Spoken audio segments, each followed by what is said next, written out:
Hi, this is Phil Tenalia for The Matrix Goes to School, and I've entitled this video, Where is Your Compass Pointing? Now, the Matrix, in my opinion, is a lot like a compass, in that it helps us to get where we want to go. Where us humans want to go most of the time is toward who or what is important to us.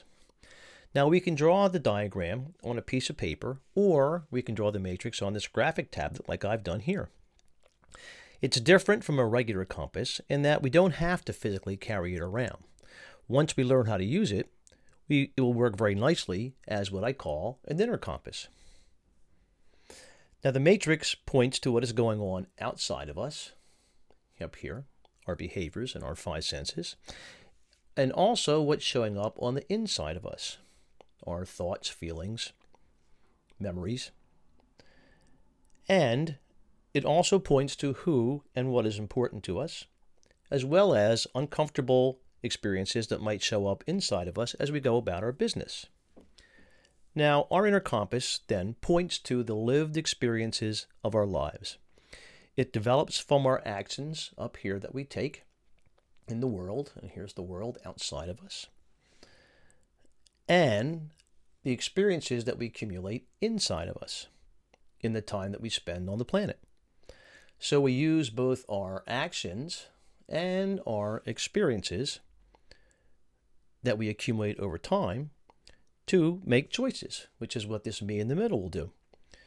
Our inner compass tells us if we're on course or not, as long as we notice the consequences of our actions, which occur up here when we take an action either toward who or what's important, or we take an action to try to move away from uncomfortable stuff.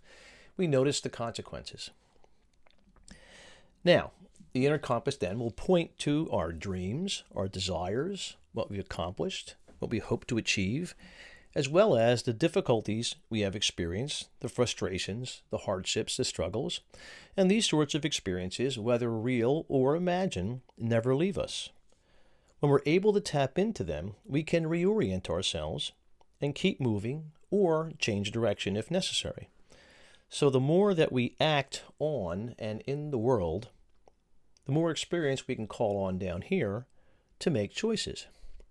So we use the matrix with others, and we can use it to ask them simple questions about who or what's important to them. You can ask them questions about the uncomfortable stuff that shows up on the inside that appears to get in the way, and questions about whether they're acting to move away from that kind of stuff, or whether they're doing things to keep moving toward their important stuff.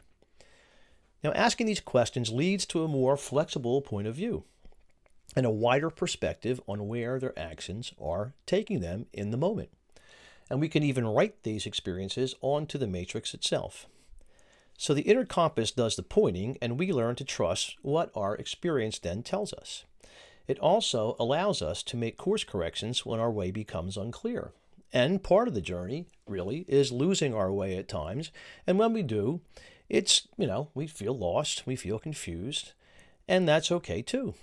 So we just need a marker or a means of orienting ourselves during these times, and we can consult the matrix and then choose a direction to see if it works for us. Of course, our confusion will be going along for the ride when we do that. So the matrix will always point us toward who and what's important to us. And when we're spending our time over here, kind of stuck with this stuff, it can seem that we are wandering around in circles. And there's actually some research to support the fact that that's in fact what humans do when they're feeling lost and confused. They might go up here and do something that I would call wandering. So I'm just going to put wandering up here, wandering around, and then we could do that, and that might work to make us feel a little lost and confused, at least initially, but it's still going to be showing up down here, and then we can get to spending a lot of time doing this stuff called wandering. So the other thing we can be doing with this stuff down here is just kind of noticing it, and we can take it with us, and we can act on the world and figure out if that's working for us. And that acting can take a toward move. We can also try a different behavior to move away from that stuff other than wandering, and come up with different moves as we go through the world. So when you're feeling lost or confused, you have an opportunity, when you have the matrix around, to slow down and consult your inner compass and notice what's going on inside of you and outside of you. Now, you don't have to look at it all the time. That would be silly. You only need to take it out when you need it. Just add a little bit of noticing, and you will be good to go. Happy trails.